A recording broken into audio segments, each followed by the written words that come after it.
And welcome to Hannity, and we're coming to you live from Saratoga Springs. We're in beautiful upstate New York. It is just 8 days. Hello, hi, welcome.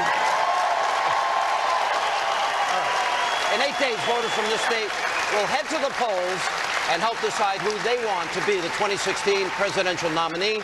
95 Republican delegates up for grabs, and tonight, GOP presidential candidate. He's the governor of the great state of Ohio. A good friend for the entire hour. John Kasich is with us. How are you?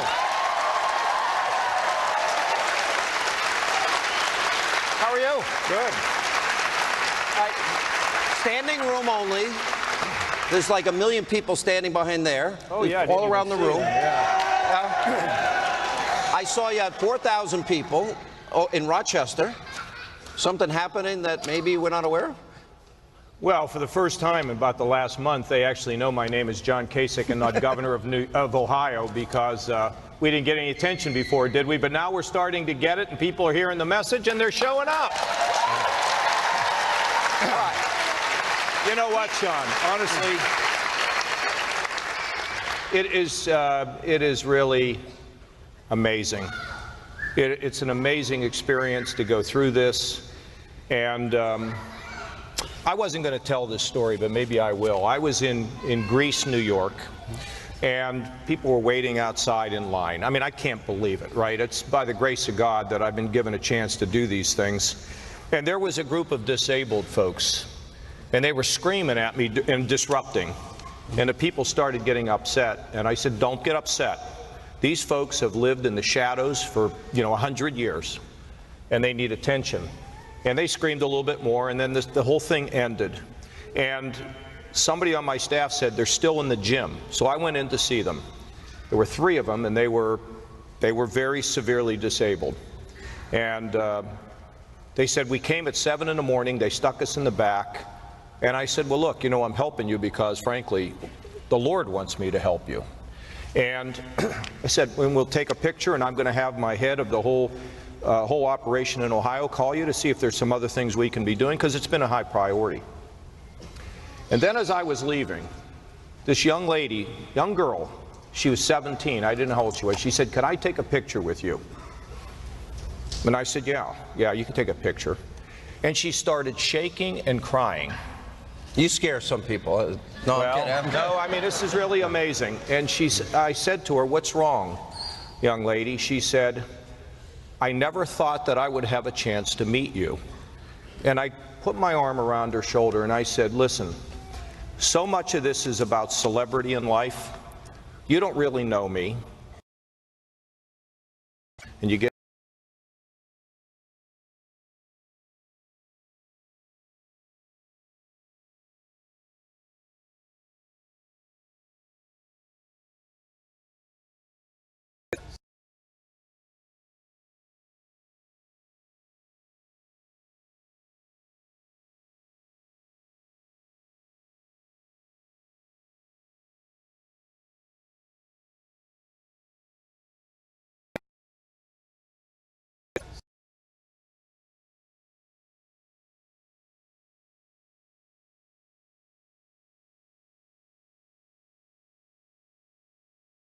no, but you and I, Sean and I have known each other for a very long time. And Sean's been, he's had groups like this all over the country. I've seen it happen. And Sean, you and I, my dad carried mail. Your dad was a police officer. He was a probation officer. I lived in probation my whole life. Yeah. Well, you look.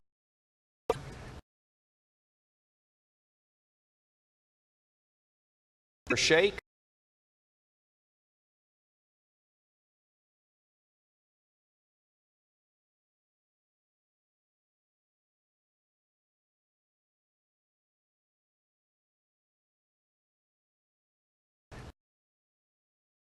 Shake.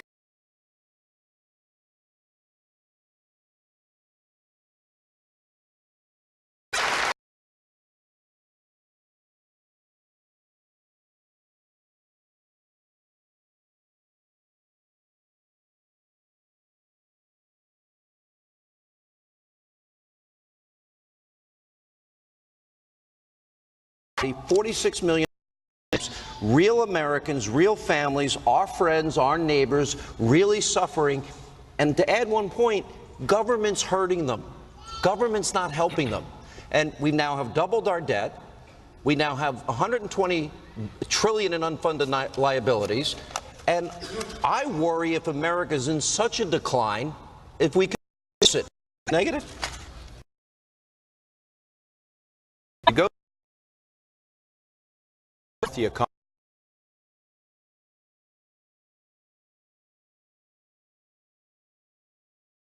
Their jobs.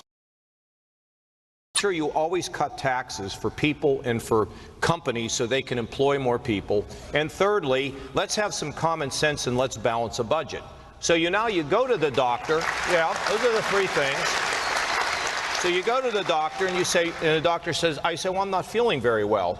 He says, well, what are you doing? I said, well, we are regulating businesses out of existence. We're raising taxes on everything that is happening in this country. And finally, we've blown up the budget. Wonder why you're not feeling well. There is a formula that works. I did it in Washington. As you know, I've done it in Ohio. Put a team together.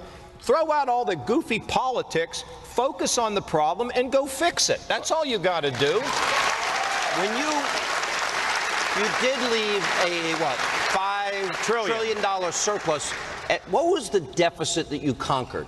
Because I mean, it was real. I don't have that number in front of me, but it was, giant. We paid down $500 billion of the national debt. Right. And we had 4 years of a balanced budget. But you know what happened? And this is the thing that burns you up.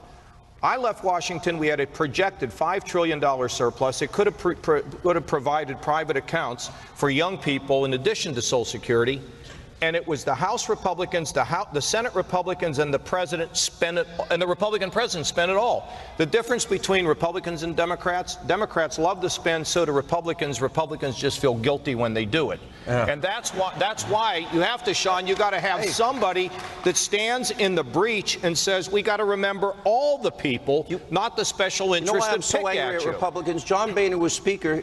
He had the power of the purse. I've read the Constitution, and they wouldn't use it to balance the budget, and the debt went up $4-point-some-odd trillion with the Republican Speaker and a Republican House. They didn't keep their promise. They didn't stop Obamacare or defund it, and then they went ahead with the executive amnesty, and they ended up funding that when they ran in 2014 and said they wouldn't.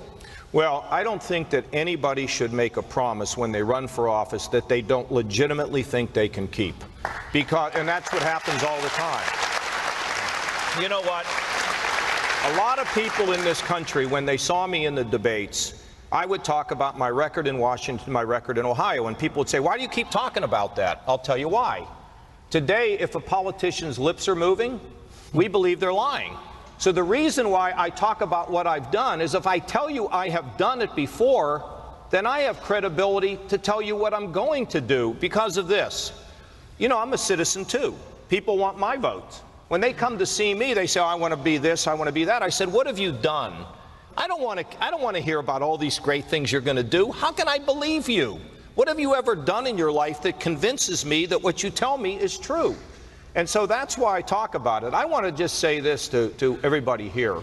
Look, I know we're worried about the security of our job. I know we're worried our kids got education. They're still living at home. I understand all of that. This can all be fixed if we work as Americans, if we're able to enact conservative ideas and bring the country together. Sean, look, when we balanced the budget, when I left Washington, with Senator Domenici, we had enormous job growth, wage growth, no discussion on income inequality, and bet you an economy when she runs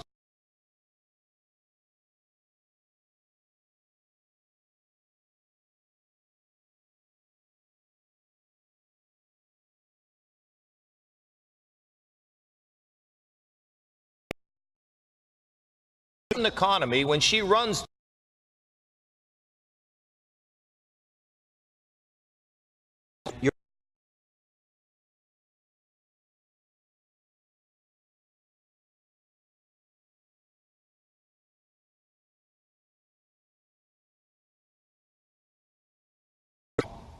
two paths. Give us a preview. Well, look, you can, I've learned this when I was actually in New Hampshire. I can come in here and talk about all of our problems, and I can drive them right into the ditch, and I can make them angry, I can get them to be divided, polarized, and I can turn anger into things, or all these problems. You just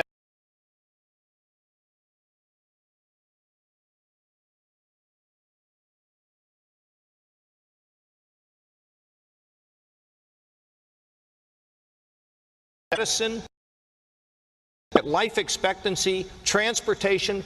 We just are dominating the world. Now we're drifting. We can fix it. And we don't want to be saying America's worst days are behind us. Look, you do a good job when you're realistic, not pie in the sky, and you can convince people that if we can shed the nonsense, of course we can climb out of this. We've had a lot worse times than what we have right now. The problem, from my vantage point, is I don't see the political will to get it done. I'll give you one example. I agree with that. For example, we have illegal immigration. Republicans have said they're going to build a fence. Democrats, they don't want to build a fence because they want a constituency. Republicans want cheap labor, and there's no fence built, which means not only can people come here that want a better life and jobs, but so can ISIS. They have failed the American people on simple, basic tasks. Well, look. By the way, you didn't give us a preview of the speech, so I have to go back to that. Well, that's a little, I mean, it's going to be a humdinger, I believe. But here's what I wanted, but it's going to be clear. But here's what I wanted you to know. We reformed welfare, had to get the Democrats to go along. We balanced the budget, which is one of the hardest things to do because everybody wants to spend, and we got that done. In Ohio, we went from way in the hole to now we're running surpluses. We're up 400,000 plus jobs. You see, Sean, you can't really lead from the House and the Senate. You can try. Newt found out you couldn't do it.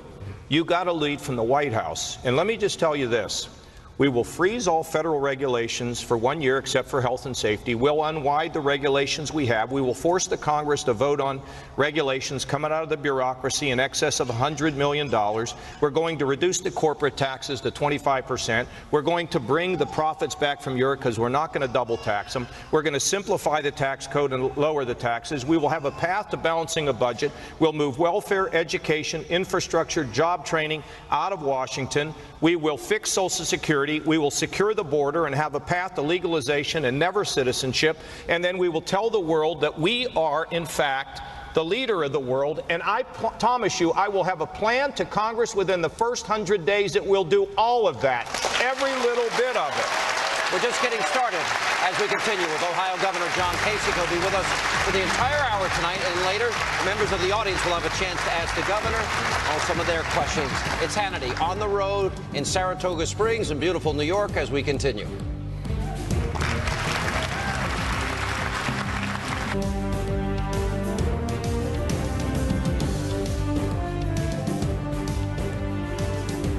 Welcome back to Hannity. We're on the road. We're in Saratoga Springs in New York for the hour. We have Ohio Governor John Kasich with us.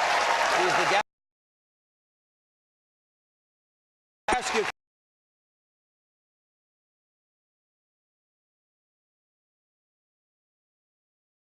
But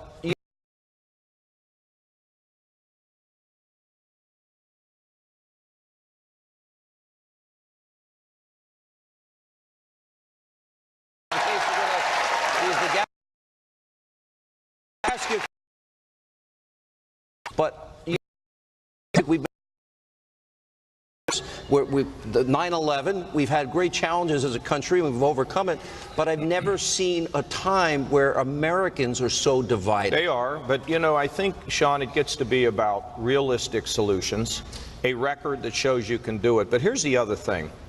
You have to show people in the other party respect. You can't trash them. It's like, look,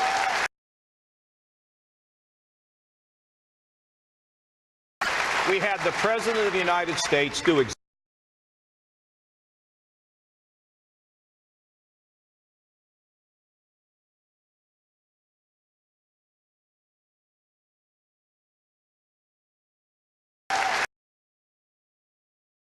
We had the President of the United States do exactly the state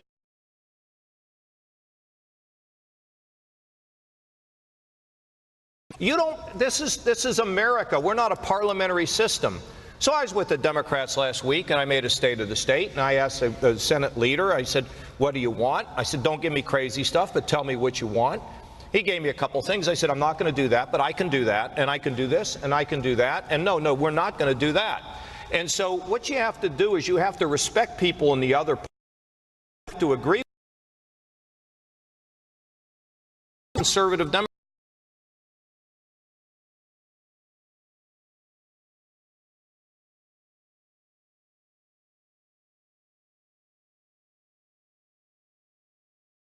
said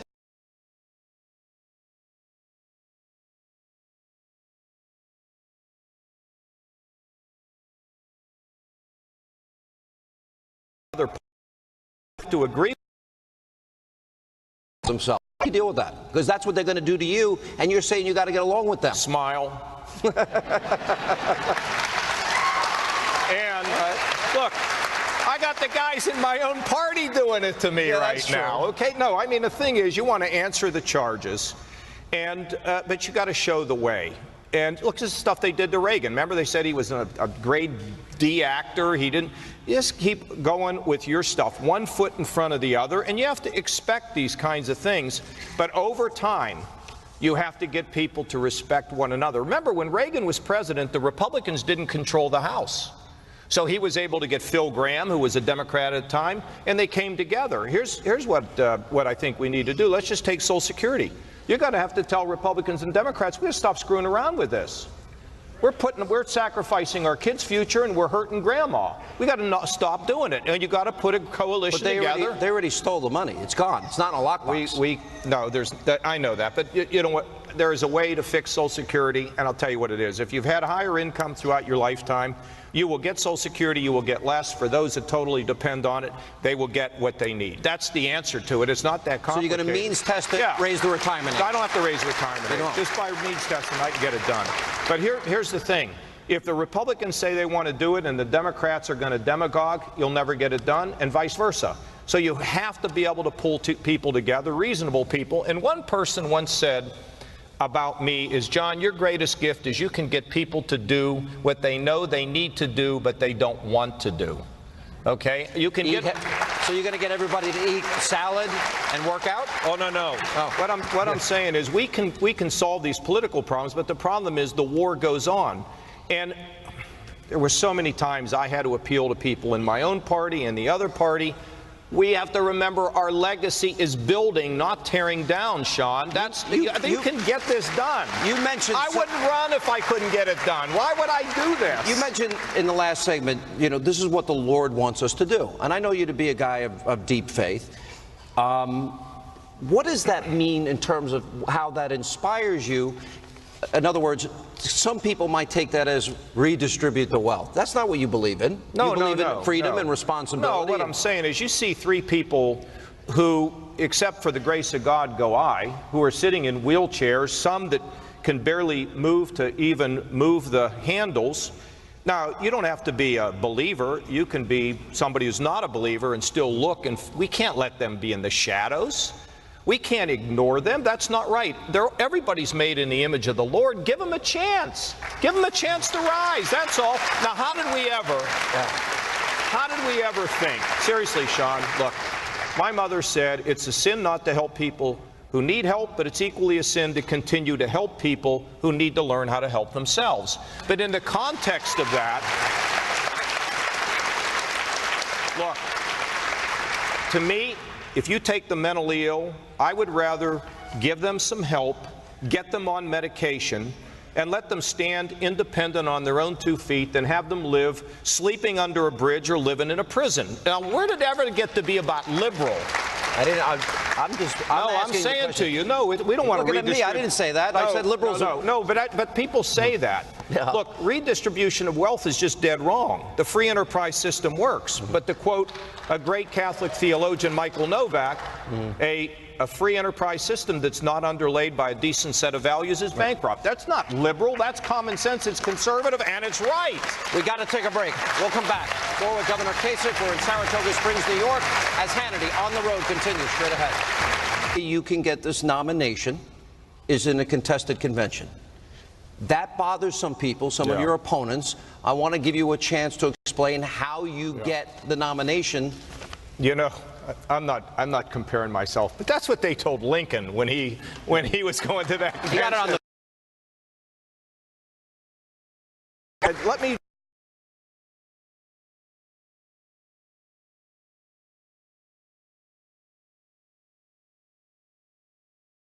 read.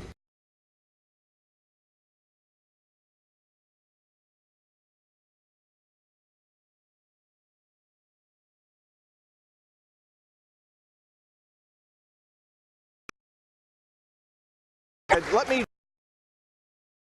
read. Convention, you start to now assume a certain weight and a heaviness on your shoulder that you didn't have before you got there. I saw it in '76 because I worked at that convention for Governor Reagan. And what they're going to do is they're going to look at two things. Who can beat Hillary? And I hate to say this, but I'm the only one who consistently beats her in every single poll. Right. Shouldn't hate to say that. And they're going to think about who can be president. So what's incumbent on us? We're going to have to go to all these delegations. And look, the Trump people, they're for Trump, they're for me. They're second, I'm second. I mean, I understand them. So, you know, it's going to be incumbent on us to go and visit the delegations. Would you ever team up with them? No, I'm not teaming up with anybody. Let me ask this question, because this is the tough question. Yeah. Ask whatever. If Trump or Cruz win more states, have millions of more votes, have a lot more, hundreds of more delegates than you do, and you leapfrog over them through a contested convention, don't you think, you talked about uniting the party, don't you think Cruz and Trump supporters are going to be pretty pissed off? Well, no, because, you know, first of all, a lot of them that will go as delegates, they're there for a variety of different reasons. I mean, the people that voted, the people that... Well, look, here's the thing. Your daughter got a B-. Now, here's why. We had to tell the whole world? Here's the thing. She mostly got A's, you know. No, she got a lot of A's, but here's the thing. It was in French. I don't blame her. Okay, look, here's the thing. In order to get an A, you must get a 90. If you get an 83, you don't get an A. I don't care what people say. We got the rules, and the only rules we have are the total number of delegates. And then you go to the convention. And if you go in with a massive lead, you're likely to win. But if you can't convince the delegates that you can win in the fall, which neither of them can do, and secondly, that they're not convinced you would be the best leader or president, what's wrong with the delegates on the second or third ballot saying, I'm going to pick somebody that I think would do better, who would win and be a better president? I don't get that. Look, I'm surrounded by all your supporters here, but I want to ask this question. This is important. This question is important. You need to hear this. These are not my... I did a town hall here, and then we invited you. How many of you are voting for John Kasich? Okay. So they're mostly your supporters. Well, but we just send out notifications, say we're going to have a town hall. People show up, whoever they are. I don't know, you know. As somebody, I have taken the position, I'm never Hillary. You know the hashtag never Hillary? Yeah, all right. So, me too. I know you are. I guess what I'm afraid of, and I'm thinking out loud here, for example, 34 delegates were awarded in Colorado this weekend. You didn't get one. Trump didn't get one. And it seems kind of unfair, like the establishment is kind of working. Well, look at what happened in Michigan. There was a battle for delegates, you know, and aren't these rules insane, though? I mean, really, it seems you can win a state and come out with less delegates. It seems like if they want to, for a time, stop candidate A because they don't want that candidate to get to 1237, they'll use candidate B and C to stop candidate A. Look, I'm not engaged in that, but here's what I'll tell you. But the establishment is. I don't know who they are. I've never met them. I'll tell you who. Mitt Romney. Yeah, well. Wait a minute. Karl Rove said we need a fresh face. Yeah. Scott Walker is looking for Paul Ryan. John Boehner in your home state said nominate Paul Ryan. Well, Boehner said when he recouped, he said, well, that's not what I was saying, but that's neither here nor there. You know what's happening, Sean? He said it. No, what's happening is you have delegates who have minds. And on the first ballot, most of them are obligated to support who they got there with. But look, Cruz and Trump don't win in the fall. In fact, here's going to be the concern. No, here's going to be the concern. we're not only going to lose the White House and the court, but we're going to lose the United States Senate. We're going to lose the courthouse, the State House. So when people look, I'm beating Hillary virtually everywhere in the country. In New York, the last poll had me only 5 points behind. Why would a delegate who was there, who wants to win in the fall, not go after the first ballot and say, wait a minute, Kasich has been a success in what he's done in public life. He's put a good team together, and he wins. Why would they not want to go for me if I can win and beat Hillary? I don't get it. Final question. For the voters who waited online hours to pull the lever for your opponents, for those that spent hours caucusing, my question is, let's say it works out the way you are talking about here. How are you going to get those people that do feel disenfranchised to come along with you and unite everybody? Because you have to spend time with them, and that's what you do during the convention and even after the convention. Look, Sean, I was a young guy, and I found myself in charge of 5 states for Ronald Reagan. There was not a more bitter contest than Reagan-Ford. And when we lost, we said we're going for Ford, okay? The only reason Ford lost that election is he pardoned Nixon, but he did the country a giant favor. You move on. And most of the people who are going to be there are not going to be people who are just going to storm out and walk out. They're mature people. There could be people here who will be a delegate. I'm worried about the people that vote on Election Day, if they're going to show up. Because that would worry me. Look, I can tell you that I don't have any antipathy directed towards me by Trump voters. I don't know the Cruz voters as well. They're not dissatisfied with me. They just went for somebody else. So then you work to unite them with a big message of what we can do in this country. And look, I can tell you this. If these guys get picked, look at their negatives. They're not going to win. If I get picked, we can win. I mean, I don't... I said last question. I have one more. All right, sorry. If they brought in somebody who hadn't run and they leapfrog over all of you, I would be angry, wouldn't you? Well, look, it's going to be... You know what? I'm running for president. I'm in Saratoga, New York. I'm having the time of my life. Until I came, I know. All right, we'll take a break. We're done with that part. I could have started with it, but I wanted to make sure it's good. We'll take a break. We'll come back. More with Governor Kasich. We'll get some audience questions in. It's Hannity on the road. Yes, we're in Saratoga Springs, and we'll continue.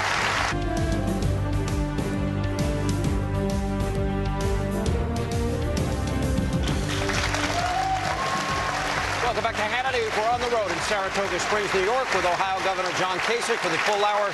All right, ready, lightning round. How long would it take you to balance the budget? We estimate it would be 8 years, but I think it probably happened much sooner, 5 or 6. But it wouldn't matter, because once we had the plan in place, the economy would start working. Would you support cutting the size of government, meaning eliminating baseline budgeting? Oh, yeah. But here's the way you do it. You get a cabinet. You say, I want you to give me a budget that represents 90% of what you had last year, 95% of what you had last year, and you bring and give that to me. Is the penny plan a good idea? Yeah, cut a penny out of it. We've got to do a lot more than that. How soon could you make this country energy independent? Oh, I think that's around the corner. I mean, in New York, they ought to learn how to get their resources out of the ground. We're doing it in Ohio. All right. A lot of people, especially here in upstate New York. Let me go back to the first question, because here's the thing. Once you have a plan that begins to freeze federal regs for some period of time, you begin to drive these tax cuts, particularly the corporate tax cuts, so people will invest in America, and you have a path to a balanced budget. If you ask the small business people here, they'll tell you if they were certain of that, they'd start working. So you get the economic activity a lot faster than when you get to the final. Are New York's restrictive gun laws unconstitutional in your mind? No, I don't know. No. Are they unconstitutional? Yeah. No, I believe in the Second Amendment, and when you violate it, that's wrong. And that's why, I mean, that's just, you don't do that. I'm a Second Amendment guy. You're pro-life? Yep. Okay. You're pro-religious freedom? Yeah, but it depends what that means. Should the Little Sisters of the Poor be forced? No, they shouldn't. No, okay. Who are your 2 favorite justices on the Supreme Court? Well, I mean, my favorite, of course, is the man we just lost. Yeah. He was far and away my favorite justice. Okay. I also like Clarence Thomas. You like, I like Clarence. and you would appoint originalist justices? Oh, I appoint over 100 now in Ohio, and the first question is, are they conservative? Right. Okay, and they've all, and I appointed a woman to the Ohio Supreme Court. She's fantastic, conservative, common sense. Yeah, of course you don't want judges making law. You want them interpreting the law. Is ISIS and radical Islam evil in our time? The worst. It's one of the worst things we've ever seen in history. So what do you have to do? You got to get those Arab Muslim countries that we had in the first Gulf War. We kicked out Saddam. That means Egypt. It means Saudi Arabia. It means Jordan. It means the Gulf states. You got to get Western Europe. You go in the air, on the ground. You destroy ISIS. Destroy them. When it settles down, you then leave. Let them draw the map in the Middle East. And then we need, I mean, America. Look, I wouldn't have gone to a baseball game with Castro. I would have flown home after Brussels. I then would have, let me finish. You wouldn't do the tango? No, I would have come home. I would have met with my military and intelligence officials, called all the leaders in Europe, sent my team to Europe, discussed our vulnerabilities, fixed them, because what we need is the civilized world, all of the civilized world, against these barbarians. These are a cult of death. And what amazes me, Sean, is how can these people sit in an apartment in Europe and plan to take a bomb to an airport and kill our families? We have to destroy those people. And here at home, joint terrorism task forces, that's why the Apple thing got resolved. It appears as though it did. Our joint terrorism task force, FBI, Homeland Security, state and local law enforcement, they should disrupt. We have a job. When we see crazy things happening, we have to tell law enforcement. And then finally, just because we would work, for example. By the way, that's not a lightning round, but go ahead. Well, you're talking about, look, I know, it's evil in our time. It's too important. On national security, I spent 18 years on the committee. I went all the way from the fall of the Berlin Wall to kicking Saddam out of Kuwait, all the way to being in the Pentagon after 9/11. I've seen all this, and I know how it works and what to do. Last lightning round question, then we're going to get to audience questions. 3 names at the top of your list for vice president. Derek Jeter. Henrik Lundqvist. All right, go ahead. Who else? Three serious names. No, it's too early to measure the drapes. I will come back with that later. But I'll tell you what you need. No, here's what you need. You need a vice president who will argue with you, but who is your partner. I've already picked a vice president. You know, I picked a lieutenant governor. See, I've already made a selection like this. Somebody that got my agenda, somebody who would go out and promote my values, or not my values so much, but my policies. That's what you do, not just for a vice president, but the entire cabinet. You have to have the entire cabinet and the vice president all rowing in the same direction, with a goal of being a job-creating country and got to take a break. Manage the budget. We'll come back. Get to questions. When we get back, audience questions straight ahead.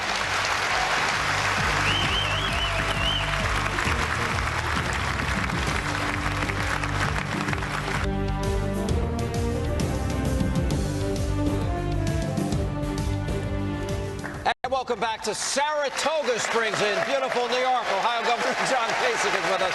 All right, we got first-time caller, long-time listener. What's your name, sir? Hi, Governor and Mr. Cheney. Thank you for visiting us here in Saratoga Springs. My name is Stephen Lutman.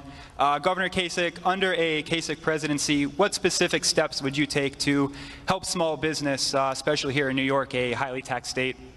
Well, look, I mean, first of all, I believe that we need to bring the top rates down. I use the old Reagan plan, 28, 25, 10% with a capital gains rate of 15. But here in New York, I mean, if it wasn't New York, you wouldn't have any jobs. It's just that New York's got a certain magic to it. In our state, our small businesses don't pay any income tax. Can you believe that? Wow. But what I would do, as president, I would bring down the top issue because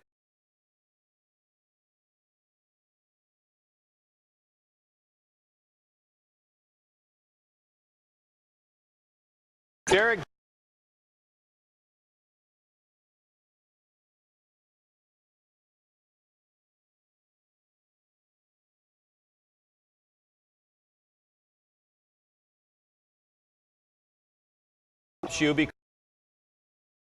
Derek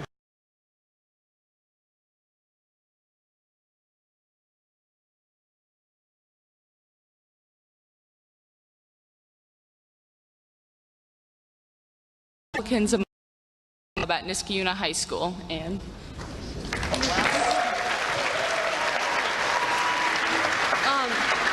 what is one message you'd like to convey to high school voters? Great question. Well, look, I mean, the most important thing is for you 5 to realize that you've been made special. There's nobody ever been like you before, and there'll never be anybody like you again. And you have a purpose here. Realize that yourself and changing the world where you live, that's your purpose in life. That's where you're going to find satisfaction. So I want you to have big hopes, big dreams, lots of confidence in yourself, because you're the generation that we're counting on to continue to improve our country. Number 2, we're going to create an economy where you can realize your God-given purpose through some of the work that you're going to do. It's really, really important. And I'm going to give you another tip. When you go back to school tomorrow, you meet with your guidance counselor, and you say to your guidance counselor, these are the things I'm trying to do. This is what I might want to be. Tell me, are those jobs out there? And secondly, how do I get one? Okay? We need to train our young people with the skills they need. All right, girls, thank you. If I can add one little piece, and don't date any boys. None. They're all horrible. All right, real quick, one last question, and we only have about a minute. You got to really hurry as we turn it out. Hi, how are you? Good evening, Governor. I'm Karen Majanowski from Clifton Park, New York, and my question is, what steps will you take to handle the nation's current immigration situation? Well, look, we got to finish the border for sure, okay? And then anybody who tries to come in has to go back. No excuses, no debate. Have a guest worker program where people can come in and go home. And finally, for those that are here, they can have a path to legalization if they have not committed a crime since they've been here, pay back taxes, a fine. But never a path to citizenship, but a path to legalization. And I think we can get this issue behind us quickly. I believe that. Okay? Governor, we got 30 seconds. Your final word to the crowd. Well, look, the spirit of our country rests in us, not in politicians, not in the government. It rests in us and our families, our neighborhoods and communities. And you're going to have the tools, if I'm president, to do the things you need to do here. Change the world. Believe it. You can get it done, and America's going to rise for us, for our children and our grandchildren. God bless you, and thank you very much. Governor, thank you. We appreciate it. When we come back, final moments as we continue from Saratoga Springs. We're in upstate New York as Hannity continues.